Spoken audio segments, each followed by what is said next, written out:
And we're live. Good afternoon. This is Jim Miller, and this is the Bright Business Talk Show where we talk about purpose driven conversations about business and life, where we inspire, lift up, celebrate, and recognize those who stand in the fire for their purpose driven lives and their businesses in our communities. And today's conversation is sponsored by the Bright Business Talk Project, Bright Business Project at brisness.com. Here, I'll pull that up.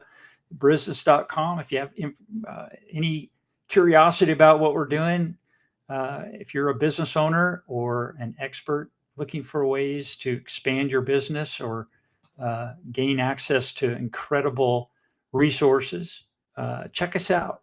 You might enjoy the experience too. So we'll look forward to meeting you. So today we have a guest that I'm excited to talk with. He has a tremendous background in the law field, and we haven't had attorneys on yet on our show. So this is a first for us. And I'm excited today to introduce to you Mr. Tony Liu. Tony is Hello, an Jim. attorney. How are you today, Tony? I'm doing well, thank you, and thank you for inviting me to your talk show. Oh, Excited to share relevant information with your audience.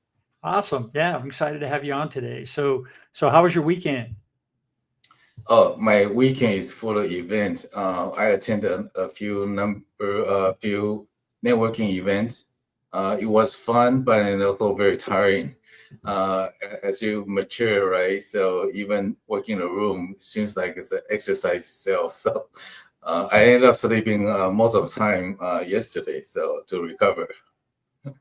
All Yeah, right. Yeah, I was getting out there. It's just sometimes you got to use those weekends to get out and about a little bit.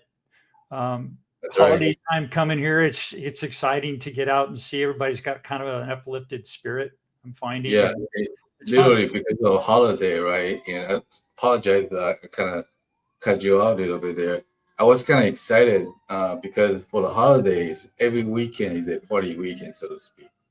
There's always invitation to certain events, certain dinners, certain gathering, and it was kind of exciting time. Exciting Awesome. time. Yeah, Yeah, awesome. Well, Tony, let's get into it. sure. We I think would I'd like to chat with you a little bit about your background and see Mhm.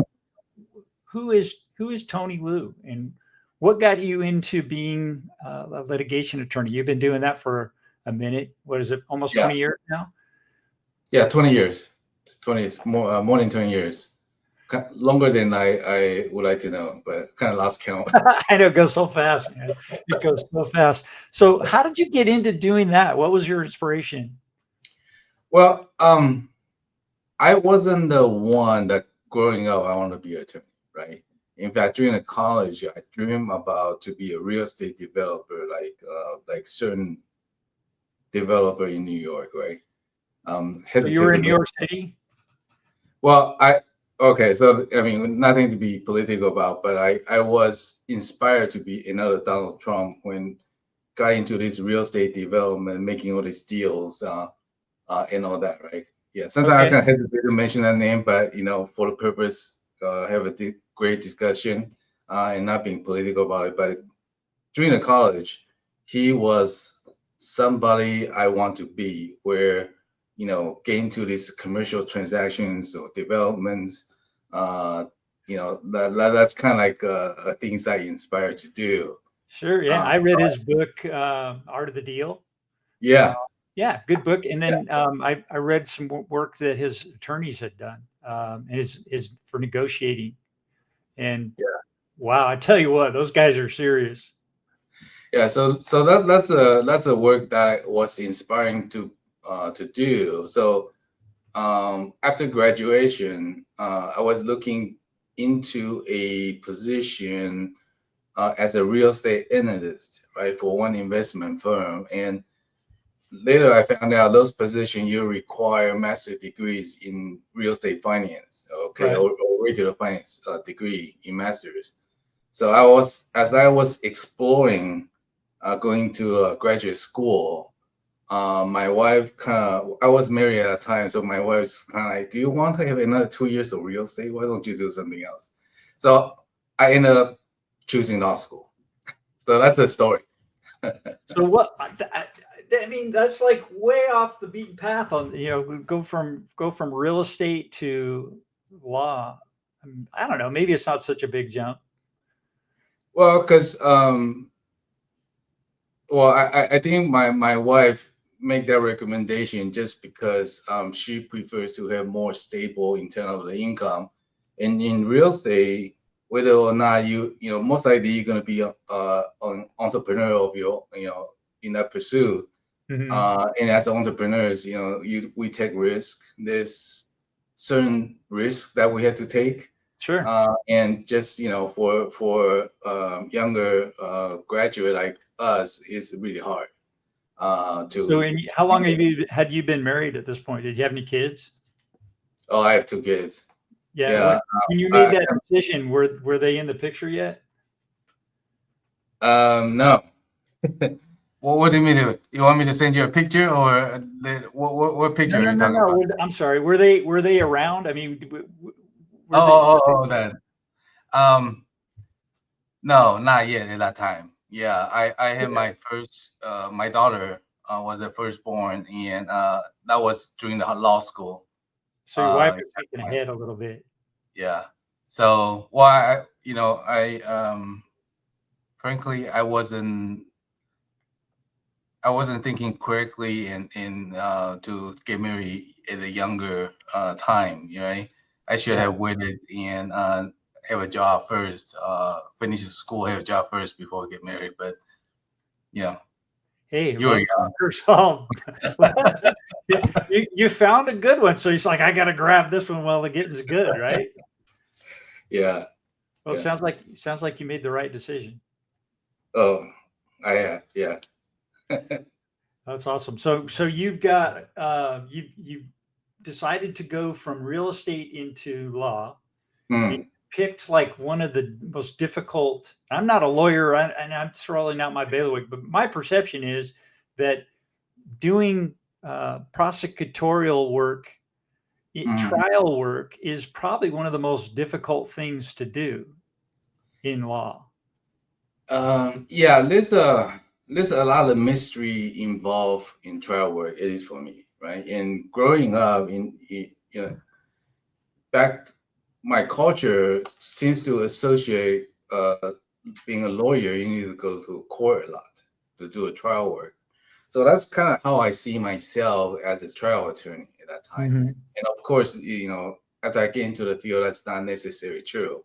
There's plenty of great lawyers that they don't do trial and do business transaction. Yeah, work. I mean, that's like Perry Mason. I grew up in with Perry Mason stories, and Perry Mason, and there was the guy that was always the loser. He was like he lost every single case. I felt sorry for him sometimes.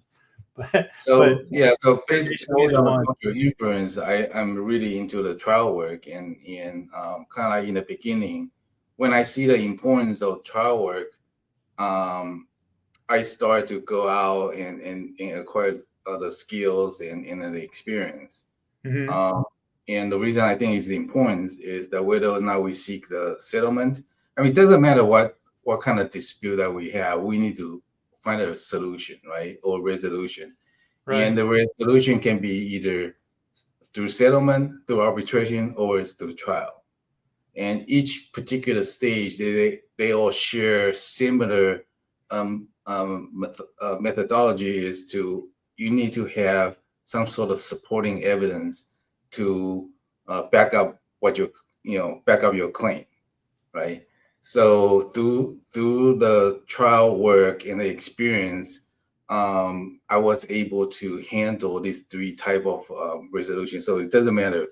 We just have to adapt a little bit here and there, but ultimately is to find the documents or find the evidence to support your claim, so that you can get the best resolution, the best outcome possible. So I think trial work is really important.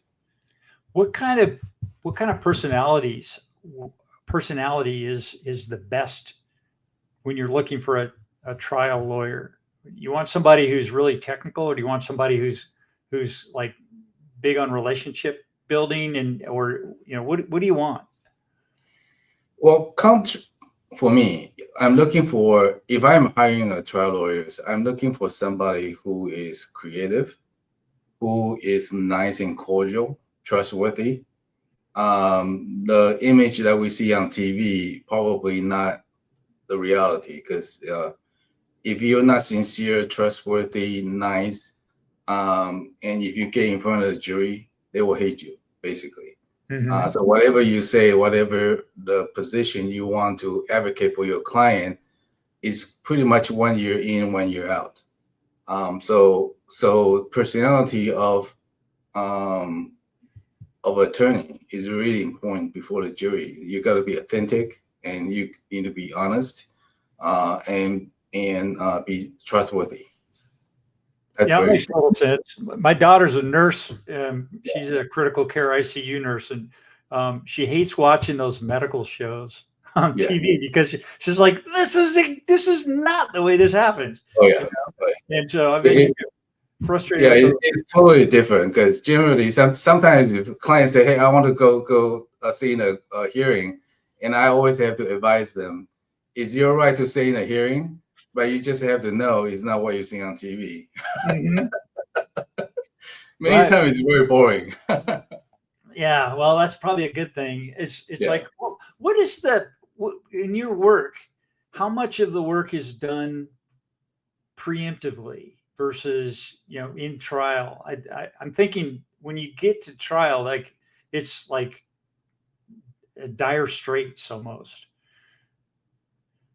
Well, if you really want to, like, how much of my work, it depends. If you're asking me how much of the work is involving consultation versus actual trial work. Yeah. So in our firm, literally, when a business owner or an entrepreneur, and I can use those two words the same, um, when they start having doubt about their business venture, the conduct of their partners, the direction of the company that they're Mhm. heading, that is the time they start seeking advice from an attorney, and they call our office. We do whatever we can to advise them as to what was going on, their rights and responsibility, and starting to set themselves up for success in the event that this case pass a point of no return, meaning that's there's no way to settle the case but for to file the lawsuit. So that we kind of advise them during that period of time, so that in the event they need to go through a lawsuit to resolve their issue, then they will have a better experience and set up for I like to call set their themselves for success, to gather the evidence while they still have access, to list all the witnesses as to what happened, things like that. So, but we are gradually expanding, because there is so much we can do to prevent business owners to go into this kind of situation. Because I tell you, it's not fun. Based on my personal experience, and also see how my clients going through this process. So if we can avoid the lawsuit, that is even better, right? Even though I love trial, I love litigation, but if the clients can avoid it, that portion of the journey is better, Mhm. Yeah, more profitable too, if I want to add. yeah, I see on your website you talk about, you say win the battle before it begins, Yeah. and yeah, it makes total sense. What percentage of your work is working with partners or inside a Mhm. company, issues going on within a company versus company to company or company to supplier or external stuff? Okay. So about 65% of our cases are dealing with partnership disputes, shareholder disputes, uh, or corporate matter, right? So whether or not it's a joint venture from between the companies. I mean, joint venture is kind of like a partnership between the business, right? So, 65% of the cases are dealing with that kind of category. All right, they do business together either through partnership or through joint venture. The other 35% is more like a garden variety of contract dispute among the the client, the entity the client doing business with, whether they are supplier, customer, or sometimes competitor, right? So that's kind of like another 30%. Now we have a small portion of transactional work, just because at the end of the lawsuit, when client want you to still continue to do work for them, and if they have an issue internally, they will contact us, and that's kind of like very like about 5 to 10% of the time we do transactional work. But we are expanding that portion because there are so many things that we can offer,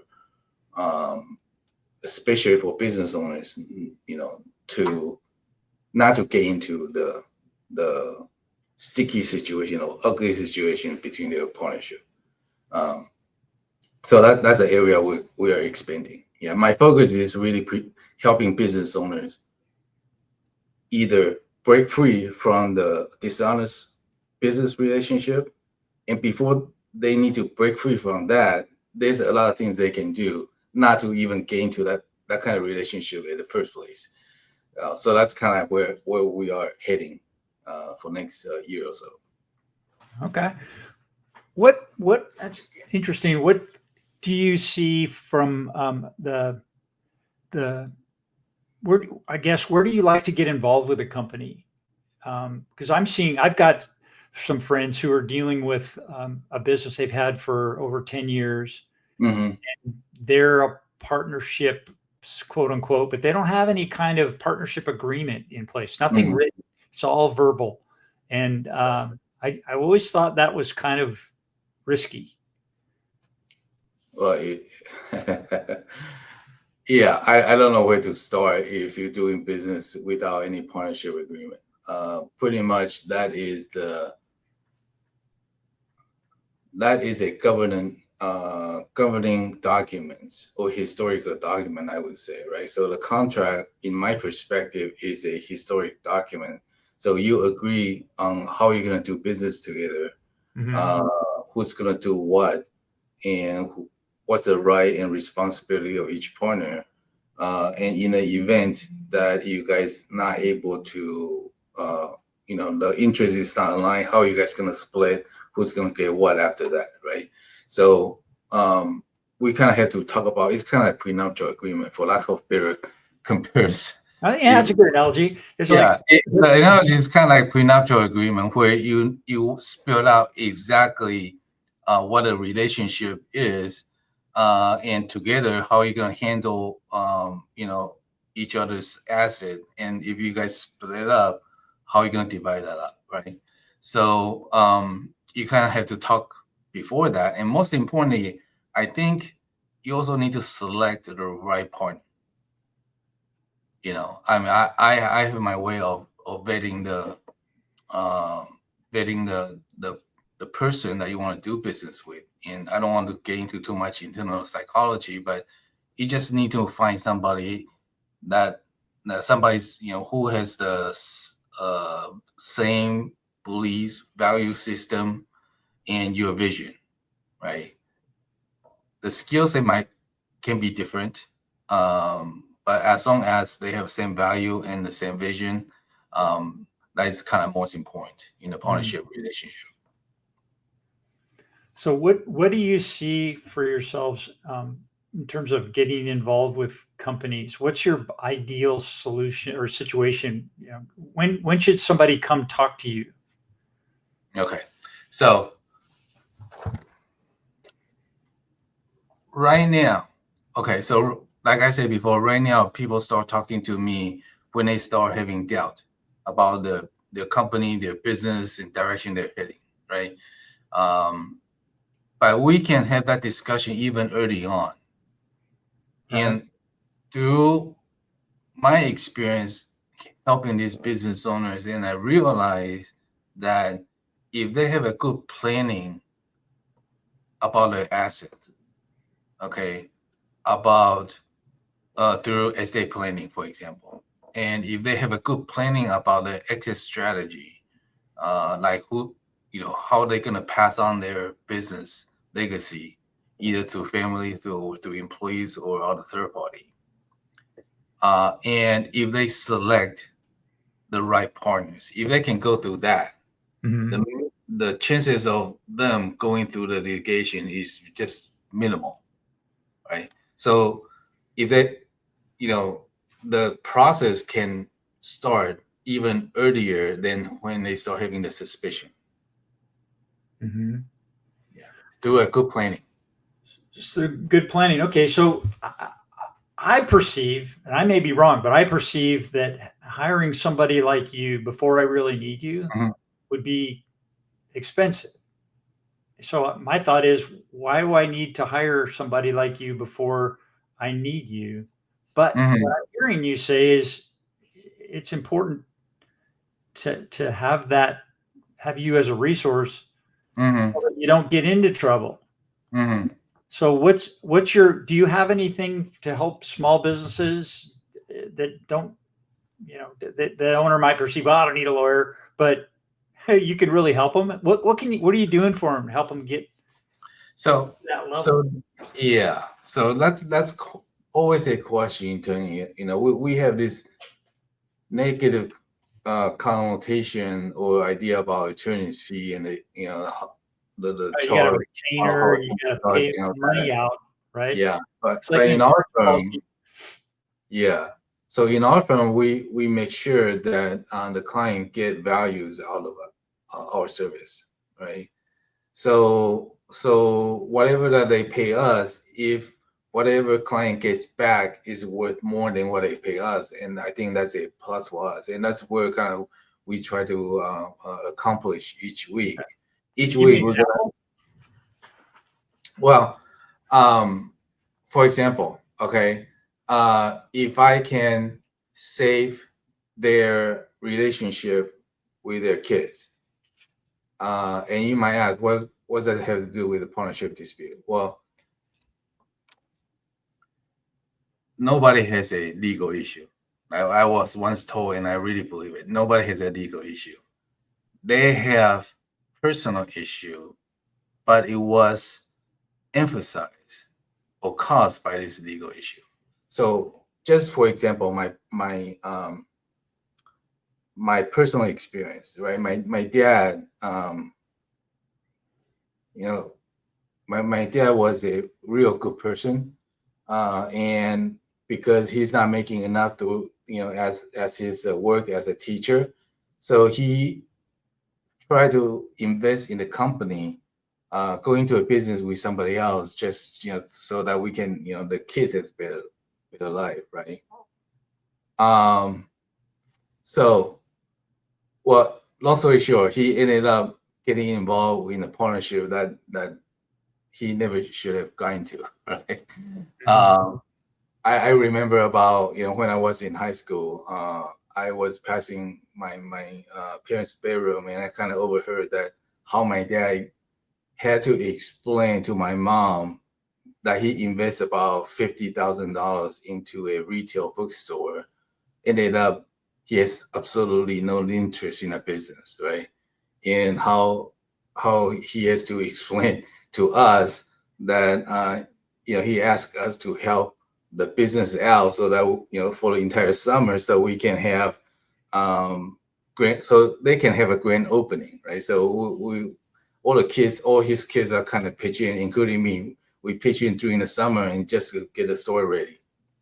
So it was embarrassing for him, and his self-esteem is really on the rock bottom.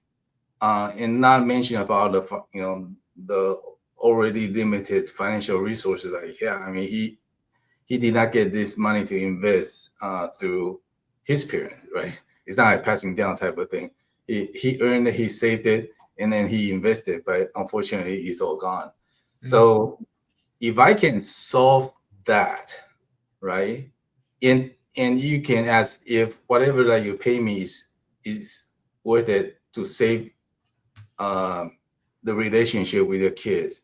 your wife, your financial situation, whether or not it's worth it. Many times it is, because that's one how we distinguish our service is we don't look at individual cases as a legal case, right? There's always a story behind that. So I look behind the partnership dispute and into client's relationship with the family, his reputation among the community, for example, his time, his money. And if we can make his situation better than before, I think we have achieved our objective. In addition to recovery that he's going to get through the lawsuit.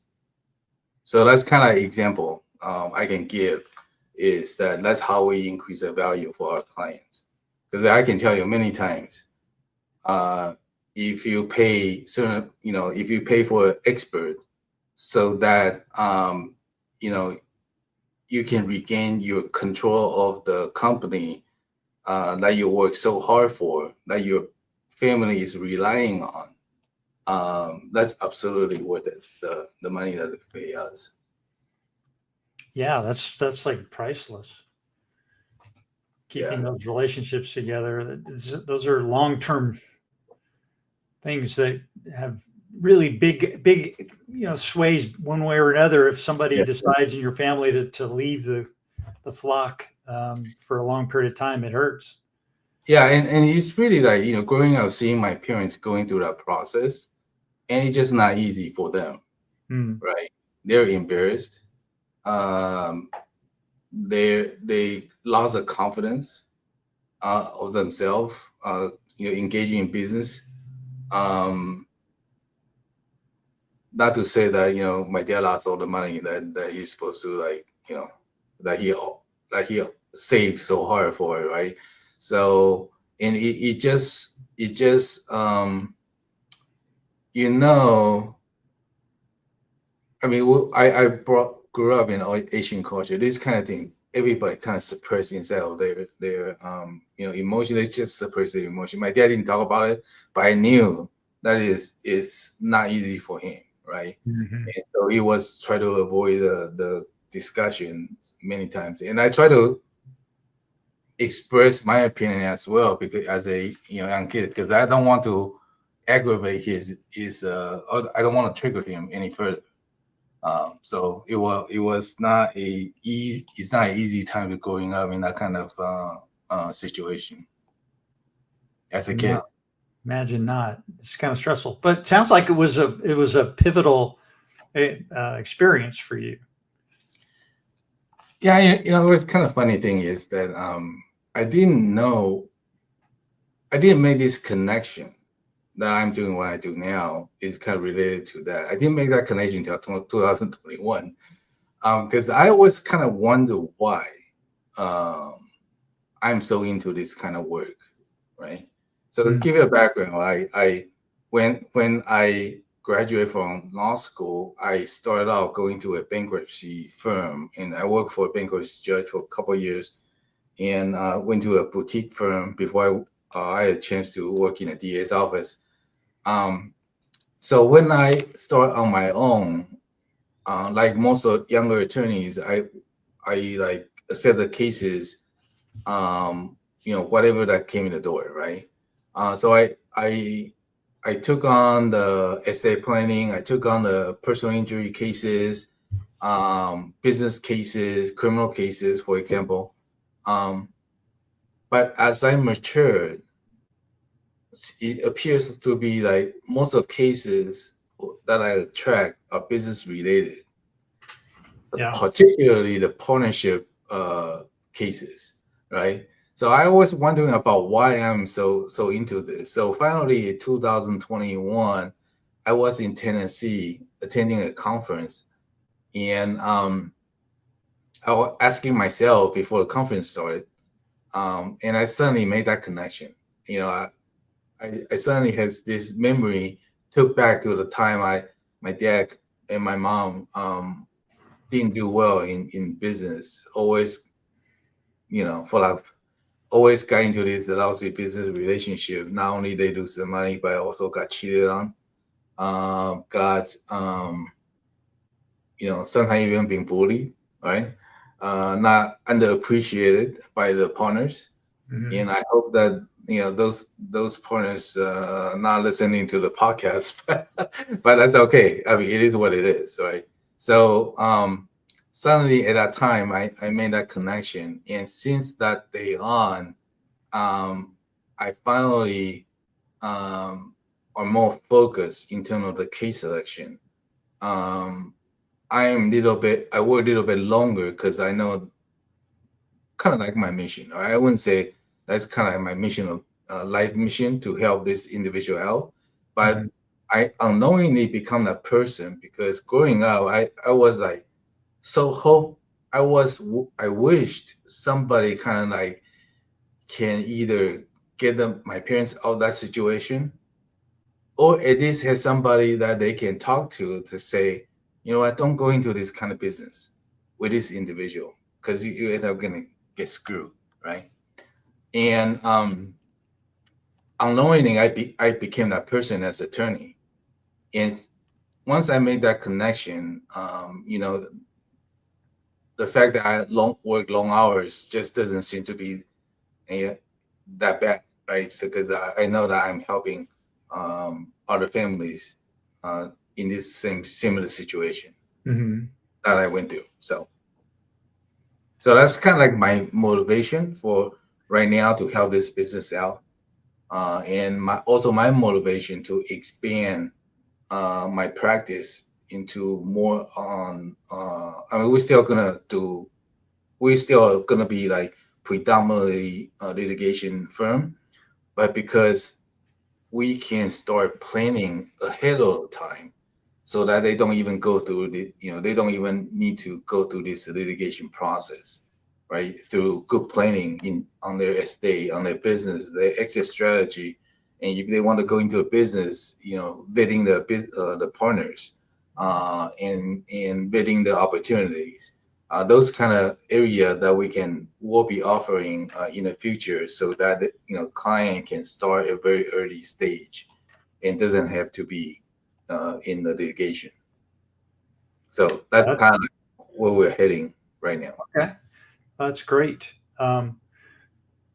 Where would you what would you say your like description of purpose driven is?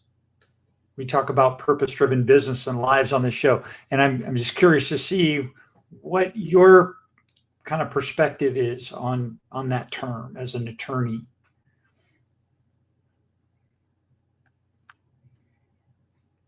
For me as an attorney, Mhm. uh, purpose driven means that you know why you're doing what you do, right? And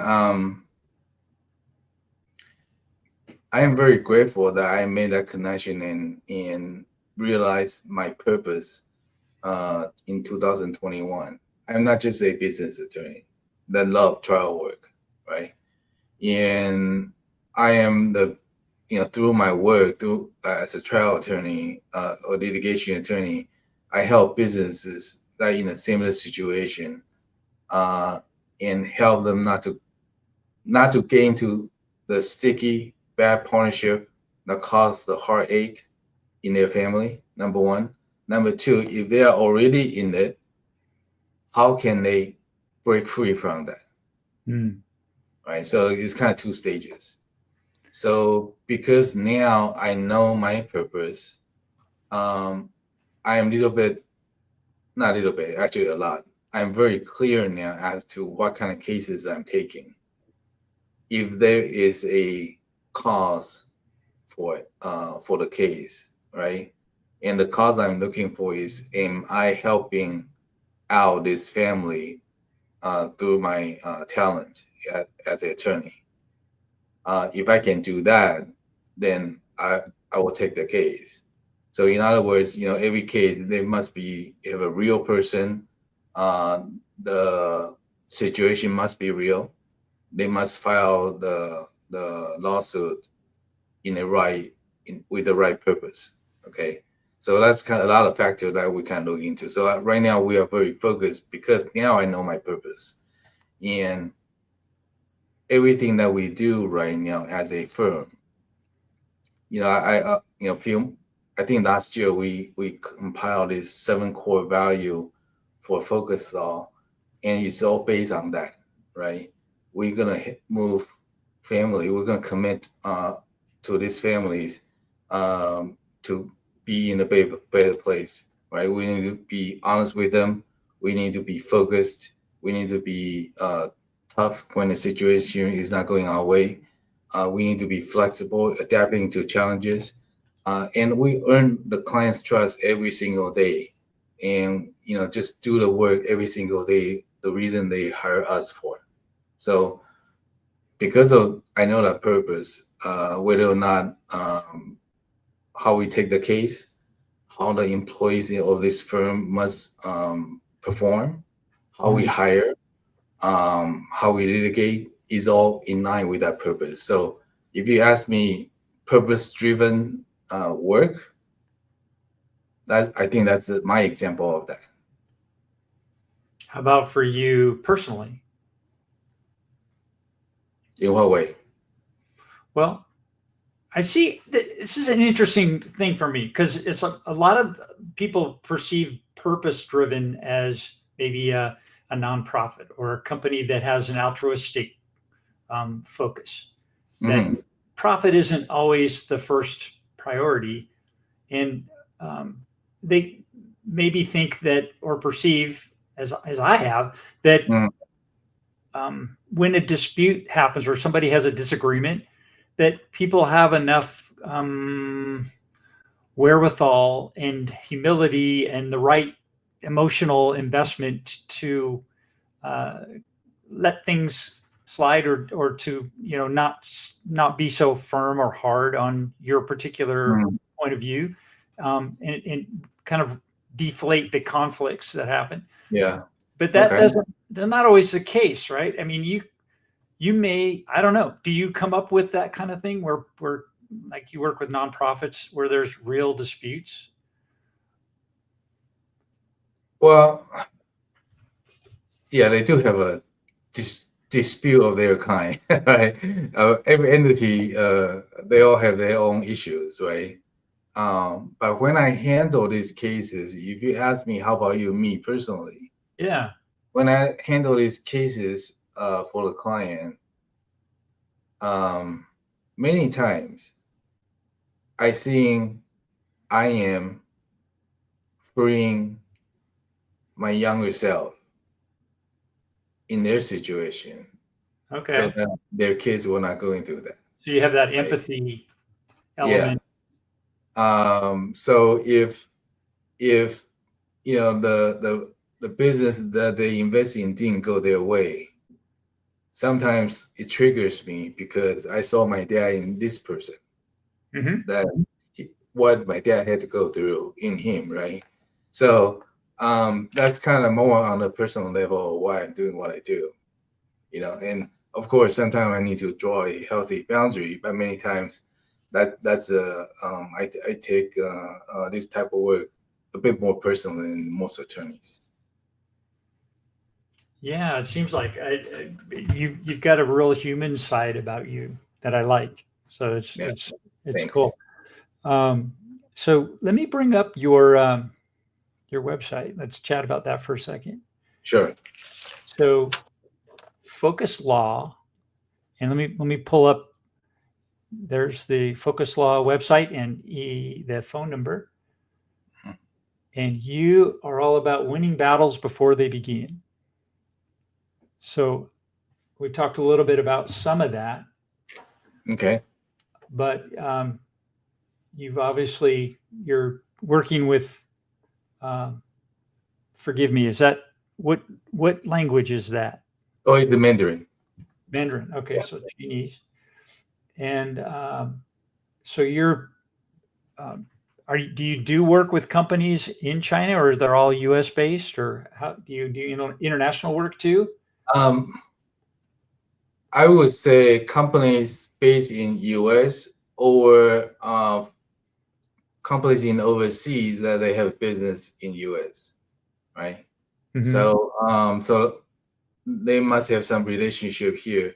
And I think I've been here like 45 years, so my Mandarin is kind of like only at the conversational level, Okay. which is enough to communicate with the client. But if I need to read the documents, for example, I used to rely on translator to help me to do that.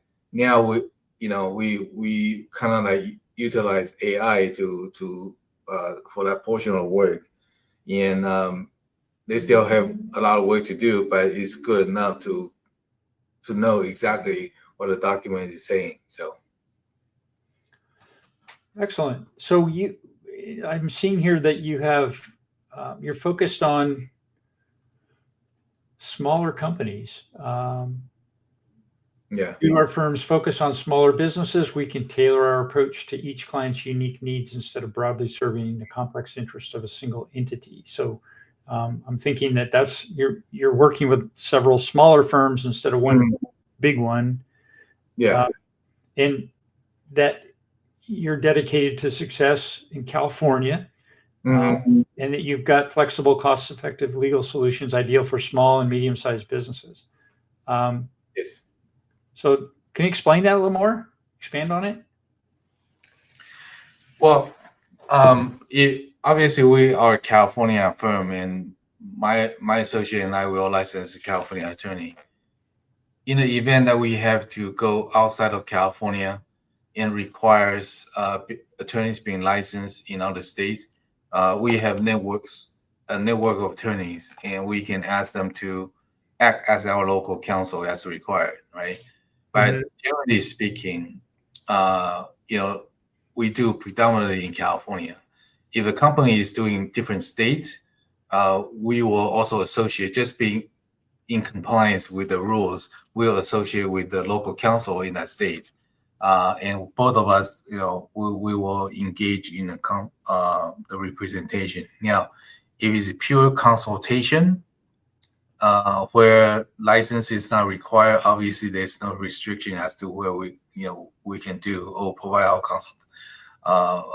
advice, non-legal advice, right, so to speak. So that's that. In terms of fee structure, obviously we work as a team. So we will interview clients and find out what they need. And then we will tailor the solution based on their budget, right? Not every business have $1 million legal budget. I can understand that. Some business, their budget is limited. So let's say if it's on the limited side of the budget, then we can say, okay, this is how much you have available to spend on this case. What kind of solution or approach that we can do based on that budget, right? So whether or not we can do through sometimes we are able to do some flat fee work.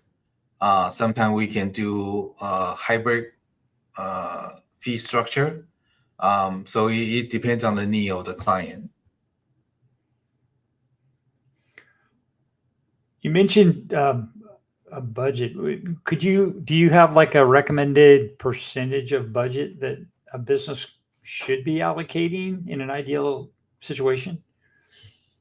Well, if the dispute, okay, it depends on situation, right? So let's say if the real damage is about $30,000, for example, in that situation, most likely I'll recommend, you probably need to settle the case. We have to manage our ego, our emotions, and make decisions in business perspective, make business decisions. So in that situation, most likely you should settle the case, and we can work towards that, right? Lawsuit litigation for that amount of claim probably most likely is out of question, because the legal fee just gonna exceed that. And that's kind of example, like exactly what's your budget. If your budget is in your situation doesn't call for the full-blown litigation or full-scale litigation, we'll let you know. If the case needs to be settled, we will let you know, right? It's all based on your budget, based on the case. And if you do make the mistake or made the wrong decision, and sometimes we represent plaintiff side, sometimes we represent defense side, and even defense side, they are still, good people. They just make wrong decisions, right? Wrong business decision many times. If you made wrong decisions, and unfortunately, we will minimize the consequence because of that decision. Not so sure we can completely get the client off the case, right? Mm-hmm. Depending on the situation. Sometimes we can, sometimes we cannot. So we kind of have to assess the situation that if you need to be responsible for one way or the other, and if the damage is being done to the point that there's really no way to remedy that, then we'll minimize that. Obviously, that's in that situation, earlier settlement is better, right? You don't want to drag out litigation. So there's so many factors got involved as to what approach you need to go, and it really depends on the situation of the client. And I'm not so sure you the question. I just no, that's great. What I'm getting the sense that as a business owner, you're a good guy to know, and good guy to know like now before I have a problem. It is true because I mean, a lot of attorneys will tell you, they give you honest answer. They they advise there's no sugar coated. It's not sugar coated. Revising all that stuff. That's all great, but does the attorney has a courage enough when the client say you really screwed up? You need to face up your responsibility. Sometimes we just have to tell that to the client, because if we don't, later they found out, or they have to go through that experience. Number one, I don't think we as attorney fulfill our obligation, and second, they will be shocked, and the journey of climbing out of that hole will be even more difficult because of that reason. So I'd rather tell client that if they in fact in a situation where they need to settle and settle now because the mistake that they have done is just too great to fix, then I will let them know that as well, in addition to what can they do to climb out of that situation. Where right. I mean, that's a very few. Most of the time we can go in and do some maneuvering and minimize their damage to the very minimum, right? In some situation where you just, I mean, I have a client literally transferred like $5 million from the bank account to overseas, and how are you going to save that? You can't, right? I mean, I don't know how you're going to tell judge or jury that this person transferred, without partners notice $5 million overseas account, and that kind of situation that nobody can save you at that time, right? And it's just what we can do in that situation is what we have done for the client is we need to get this thing settled early with the resources that we have before they got crucified, before the jury or the judge, which will be even more painful. Yeah. Wow. Yeah, things can get pretty serious. If talking 5 million, it gets serious quick. I wish he before he did that, he can come to me and talk to me about it. Before you do that, then I will say, don't do that. At least get some input. Yeah. But yeah, sometimes, in this kind of situation, partners, they act out of emotion. They just kind of cloud their judgment a lot of times, and they just do a lot of things without thinking through, unfortunately. Right. So I've been there. Where do you see AI playing a part in the business world in terms of what you do? at this point? If you ask my associate, he will tell you I geek out on AI right now, right? So it is a big part of my firm. Now we have a policy that if you file anything using AI and without checking on the work, then you will be gone, right? But we as a firm, as part of the training, we will be training associates or staff how to use AI to save their time, right? Mostly on the clerical work type of thing. Make sure the document is formatting correctly, grammating correct, creating the template, for example. Those type of things is okay to use AI, and we do use AI to save a lot of time and be more efficient. But at this time, AI cannot replace the judgment of the attorney, and that's what we are hiring for. So, and I'm very adamant about that with my associate. But you asked how does that affect AI? This thing is, I'm very excited about what it brings, because a lot of time we can be much more efficient. To create a document, even through marketing most of the times. So we are really leveling the playing field with a big firm right now, because to use of creative use of AI. Yeah. Where do you see? Well, I'm seeing the progression is happening so fast. I've been through several of these technological like tidal waves that come through. I remember when the PC came in back in the late 80s. Personal computer started, IBM's personal computer, and then there was all kinds of knockoffs. Yeah. And everybody in sales was saying, well, we're going to get replaced by, these computers.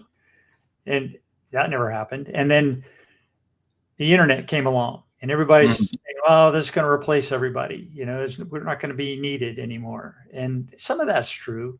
Everything's changing and evolving, but there was like a period of time, years, sometimes decades. Now with AI, things are happening so fast, and I'm seeing things progress so quickly that I'm thinking, especially I'm hearing the term agentics, where the AI technology has progressed enough where it becomes an agent for you. It has intelligence to go out and find, if it has a problem, for example, it can go find somebody, a human, to solve that problem for it.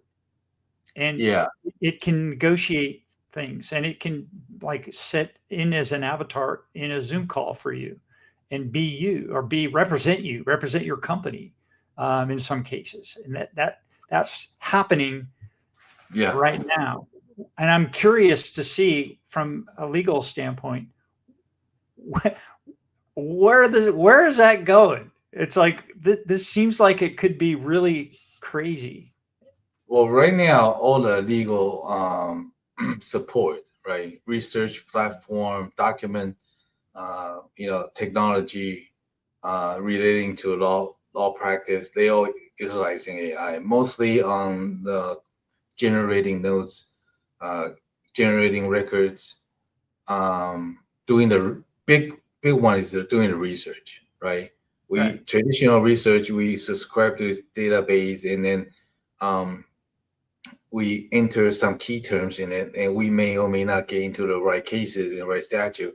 Right now, you just talk naturally, like you talk to another person. It's like a glorified Google search. Yeah. What I'm talking about is the next level of stuff coming up. Yeah. So right now, we don't do search term anymore. We just type in the way that how we have a conversation with another person. Then through AI, you will pick the right case for us. And they are getting better and better. Actually, I was really impressed in that area. And the other area is really on the legal side is to analyze the contract, for example. Whether or not this contract fulfill the needs of the client. That's another area that the AI we use AI a lot. But if you ask me whether or not it can be we can be replaced by AI, I don't see. I'm not saying that. Yeah. I'm not thinking that that's Yeah. going to happen. I'm thinking that it's Yeah. going to be it's moving into a point where it can, basically replace low-level employees for you. I say that it's already happening. Yeah. I wouldn't say. What are the implications of that in a legal sense? I mean, who's responsible for the agent? Well, the thing, the AI agent. See, we human are responsible for how we use AI, right? So, for example, my assistant, I used to ask her to check, proofread the document, the letter, email, for example. Uh-huh. Now we use AI, but she still need to know how to type in the prompt and use AI to generate that purpose. So before she can, spend like 1 hour, for example, now she only needs to spend like 30 minutes. So I don't think the lower employee, even though the AI is taking on the clerical function, admin function of the firm, but it doesn't really replace the employees, because those employees still need to learn the new skills, how to use AI to do their job, right? Yeah, I guess I'm not communicating. I see that. Okay, what I'm sorry. looking at is the next level. What like the future, and this is happening so fast. It could be next year where this happens.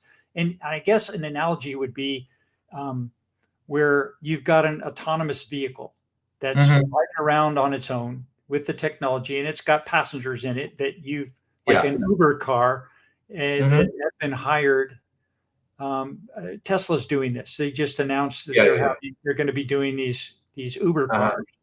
And so say that car is driving around and it's working for a business. It's commercial, and it gets into an accident, and it's the car's fault. It's determined that it's the car's fault. Who pays for that? Who's responsible for that? Well, if you ask me, maybe you don't know. I'm just curious. It's like non-personal injury attorney's view. Definitely, the one gonna shoulder the liability is the car company, right? If you talk about Waymo, the autonomous car in San Francisco, in LA now, definitely they will be the one shouldering the liability part. I don't know about driver because there's Waymo going, okay, technology. So I'm going to sue the company that has built the technology into the car. Yeah, and it's going to go downhill. It's going to cascade it to the one who has the deepest pockets, I guess, right? Yeah, but those companies, they generally are insured. So regardless, the insurer will be shoulder most of the liability in the event of accident. Say we took that idea and we moved it into a business situation where you've got an autonomous agent that's doing work for you, and having conversations with other people, humans and other robots and other agents. I imagine that's going to get interesting. It'll be interesting. I will definitely. I'm not so sure I can ever be comfortable with that in my firm. Yeah, because I think it's happening. Yeah, ultimately, I'm the one responsible as the owner of the firm, and I make sure that even this AI agent need to do the job that I program it to do, right?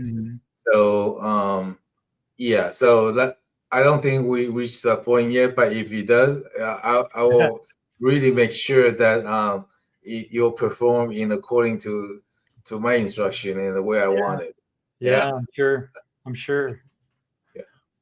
Awesome. Well, we're bumping up against an hour, and it goes so quick. Thank you for joining me. Any last minute things you'd like to chat about before we say goodbye? Well, I really appreciate today's opportunity that we share about a lot of things that was, I normally don't share that with with Yeah. my colleagues Thank on you for different things. being. Sometimes it's personal in nature, but since you ask, then I don't mind sharing it. But it's not something that kind of broadcasts, in the public. But definitely give me this platform to express in to share my experiences, growing up with my parents, and as a driving force and motivation for doing what I'm doing. So I really appreciate this opportunity. And My pleasure. This is yeah, great. it Appreciate is. your. I can tell you, it's really exciting and make your work more meaningful when you know exactly why you're doing what you're doing. Yes. And that's exactly how I feel since I make that connection. And that kind of changed everything I do. And whatever that we do, we all have that focus. Very meaningful right now in terms of my And now work. you've taken on a little bit of responsibility. I think, from what I heard with the Bright Business Project in Uh-huh. correct? Yes, yes. I'll be leading. Thanks, Foreign, for the opportunity. I'll be leading the Corona chapter, and I'm looking forward to that because I am very generous in nature, and I like to help and share. And of course, we kind of have to be strategic about it and also have a right boundary, right? But that Bright Business Club, you know, it seems to appear the member who joined that club is already interest to co-elevate, with each other's business and already, kind of like a business that within the boundary that I would like to help out with. So it is really exciting that I can, be a giver, and at the same time, the other business is going to be benefit of it. And I'm very sure, I'm 100% positive there will be some benefit come back to me, either my just being helpful, being generous, because sometimes in not many times you can be generous in a society right now because of one reason, especially being an attorney, right? Sometimes you cannot be too generous with the opposing counsel. Otherwise, your client's like, "What am I hiring you for?" So that kind of give me a outlet for me to be myself. So I was really kind of excited on that opportunity. Excellent. Well, Yeah. it's fun. It's looking forward to the next meeting. When's your next meeting coming up? So the one in Irvine, unfortunately, I have a board meeting in, I will not be able to make it, but December 18th, we're going to have a meeting in Corona. Okay, great. Yeah. We'll look forward. We'll start promoting that right now. Awesome. Yeah. So, well, thank you, sir. Great being on the show with you. And we're going to have another episode next week on Monday, the 16th of December, here on the Bright Business Talk Show. So we'll be announcing that soon on LinkedIn, putting an event up. So look forward to having you there as well. So thanks again. Hang on a bit. I'm going to end the stream and hang on a sec.